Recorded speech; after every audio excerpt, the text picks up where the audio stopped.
Historique, c'est ce que les républicains n'ont cessé de répéter.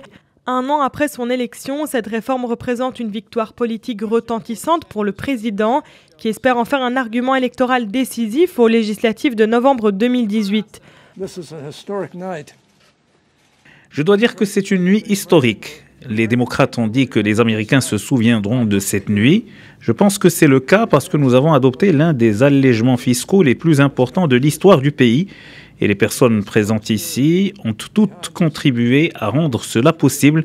Je suis donc très reconnaissant vis-à-vis de mes collègues et de ceux qui étaient prêts à se lever et le faire pour le peuple américain et les familles américaines.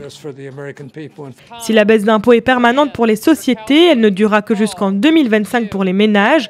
Faute d'accord à long terme, la quasi-totalité des Américains paieront moins d'impôts en 2018, mais le gain de pouvoir d'achat s'annulera pour la moitié d'entre eux en 2027 selon le Tax Policy Center. Pour les démocrates, la refonte fiscale ne profitera qu'aux entreprises les plus fortunées.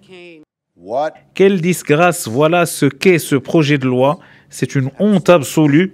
Il n'est pas seulement question d'une différence idéologique, c'est quelque chose de radicalement opposé à ce dont l'Amérique a besoin.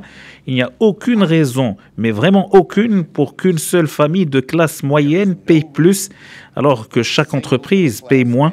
Si vous vouliez aider la classe moyenne, vous auriez dû lui donner une véritable réduction fiscale. Les riches récupèrent beaucoup plus d'argent que la classe moyenne. C'est un fait irréfutable.